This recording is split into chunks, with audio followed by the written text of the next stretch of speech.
플랫폼이 달라졌다고 마치 그런 게 없었던 것처럼, 몰랐던 것처럼 하는 건 말이 안 됩니다. 검색 요정입니다. 유튜브가 상당히 시끄럽습니다. 이 인플루언서들의 뒷광고라는 것 때문인데요.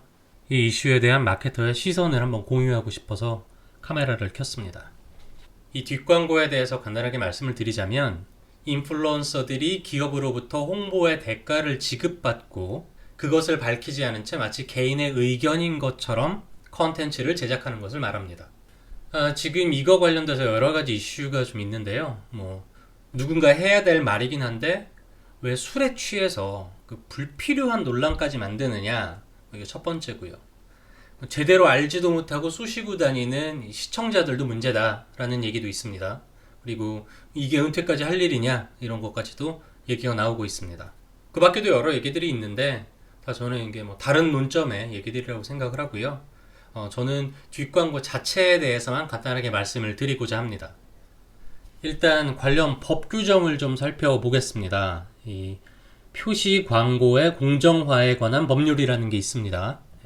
법의 목적은 상품 또는 용역에 관한 표시 광고를 할 때 소비자를 속이거나 소비자로 하여금 잘못 알게 하는 부당한 표시 광고를 방지하고 소비자에게 바르고 유용한 정보의 제공을 촉진함으로써 공정한 거래 질서를 확립하고 소비자를 보호함이라고 되어 있습니다. 법은 기본적으로 기업이 소비자가 의사결정을 하는데 영향력을 미치는 것들에 대해서 굉장히 엄격하게 제한을 하고 있습니다. 여기에서 굉장히 중요한 단어가 있습니다. 기만. 인플루언서를 이용한 제품의 홍보는 제3자를 통한 인터넷 게시로 봐야 됩니다. 우리가 관계 또는 대가라는 것을 인식하고 정보를 받아들이는 것과 순수한 개인의 의견으로 받아들일 때 굉장히 큰 차이가 있습니다. 당장 우리 주변에 있을 법한 예를 들어볼게요. 현대차에 다니는 친구가 현대차를 평가하는 것, 현대차의 경쟁사인 GM에 다니는 친구가 현대차를 평가하는 것, 그리고 아무런 이해관계가 없는 그냥 제3자인 친구가 현대차를 평가하는 것, 우리는 다 다르게 받아들입니다. 누군가 현대차에 대해서 입이 마르게 칭찬해서 그 차를 계약을 했는데 알고 보니 그 친구는 현대차 직원이었고 심지어 영업 직원이었고 그 차량을 판매했을 때 더 높은 보너스를 받는다. 이렇게 생각을 해보세요. 이게 기만입니다. 야, 인플루언서가 추천한다고 그거 영향받고 믿는 사람이 얼마나 되냐? 라고요? 인플루언서라는 이름을 생각해보세요. 왜 인플루언서라고 부를까요? 그리고 인플루언서라고 부르는 거에 대한 함정이 좀 있는 것 같은데요. 마치 순수한 개인한테 우리가 엄청나게 가혹한 잣대를 들이미는 것처럼 포장이 됩니다. 하지만 인플루언서 마케팅의 속성을 보면요. 기업이 그들에게 홍보를 의뢰하고 사용자에게 그들의 말에 영향을 미치는 것들을 생각을 해보면 셀레브리티 인도스먼트와 100% 일치합니다.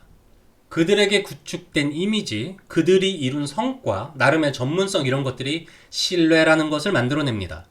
실제로 인플루언서의 선정 과정을 보시면 우리가 연예인 모델을 섭외할 때와 전혀 다르지 않습니다. 팔로워가 많다고 다이어트 인플루언서한테 불스원샷 협찬이 붙을까요? 운동 유튜버에게 닭가슴살이 왜 붙을까요? 우리가 광고 모델의 이미지 또는 그 분야의 중요성을 크게 인식하지 못하는 것은 이미 그럴 법한, 우리가 볼 때 크게 문제가 없게 받아들여지는 모델이 선정되기 때문입니다. 거꾸로 한번 생각을 해보세요. 금융 상품을 홍보하는데 곽한구가 모델이다. 이래도 모델에 대한 신뢰가 의사결정에 영향을 미치지 않는다고 말할 수 있을까요?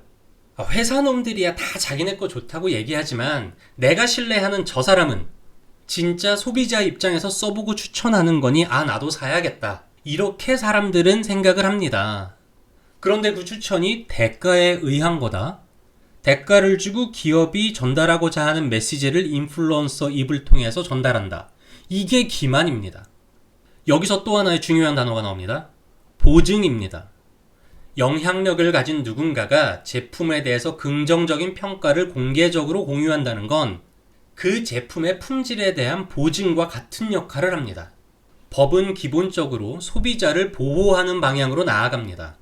실제 법정에서 야 저것들은 맨날 회사 편만 들지 소비자 편은 들지 않아 라는 건 일그러진 현상입니다. 기본적으로 법은 그렇습니다. 커피가 뜨겁다고 안내를 하는 거, 바닥 청소한 후에 바닥이 미끄럽다고 팻말을 세우는 거, 제품에 상세하고 식별 가능하게 사용법과 경고를 넣는 거, 이런 것들이 다 소비자를 보호하기 위해 만들어진 것입니다. 그것이 연예인이건 인플루언서건 사용자가 착각해서 의사결정을 하도록 만드는 것들로부터 소비자는 보호받을 권리가 있습니다. 그 관점으로 이 일을 보셔야 합니다. 이 일이 이게 처음이 아닙니다. 이미 블로그는 그 광풍을 한번 겪었습니다. 시간이 상당히 지났음에도 불구하고 블로그는 여전히 그 당시의 신뢰를 회복하지 못하고 있고요. 긍정적으로는 대가 제공에 대한 표기가 어느 정도 정착이 돼서 사용자를 기만하는 행위가 현저하게 줄어들게 됐습니다. 모든 프로세스가 블로그와 지금 소셜이 같은데 플랫폼이 달라졌다고 마치 그런 게 없었던 것처럼 몰랐던 것처럼 하는 건 말이 안 됩니다. 그리고 인플루언서들에 대한 비난 뒤에 숨어있는 마케터들 진짜 정신 차려야 됩니다. 도대체 언제까지 당장의 달콤함을 위해서 부정한 방법들만 그렇게 찾아다닐 겁니까? 설령 소셜 채널에 대한 법 규정이 지금 없다고 해도 블로그에서 그 난리가 예전에 없었다고 해도 TV에서 조작된 사용자 후기를 방송하는 건 문제 없나요? TV에서 안 됐던 게 소셜에서는 된다는 생각을 하신 겁니까? 언제까지 본인들의 일을 사람들을 속이는 일로 만들어야 속이 시원한지 모르겠습니다. 소비자를 속이고 검색 엔진도 속이고 일은 똑바로 하십니까? 광고주 안 속이고 사장님 안 속이세요? 모든 일에는 윤리라는 게 있습니다. 이 과학자들한테 실험 윤리가 있는 것처럼 마케터한테도 윤리라는 게 있어요. 커머셜하고 PR의 차이를 말하는 것 중에 이런 말이 있습니다. 커머셜은 변호사랑 가깝다고.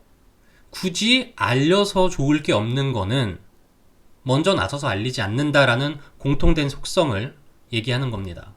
하지만 어디에서도 사람들을 속여도 된다라는 말은 없습니다. 그게 마케터의 윤리입니다. 그 윤리를 버리면 어떻게 되는지 아십니까? 여러분들의 발을 여러분들이 스스로 묶게 됩니다. 페북은 믿고 거른다는 말이 어떻게 해서 나왔습니까?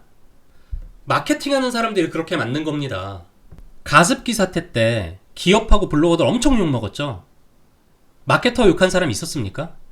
계속 마케터들은 욕 안 먹을 것 같으세요? 제발 우리가 하는 일을 자랑스럽게 좀 만들었으면 좋겠습니다. 탈세 얘기도 있는데요. 이건 제가 말씀드리기는 좀 어렵습니다. 대외적으로 돈 받았다는 얘기를 안 했다고 해서 기업과 인플루언서 사이의 거래 자체가 비정상적으로 이루어졌다고 말할 수는 없는 거고요.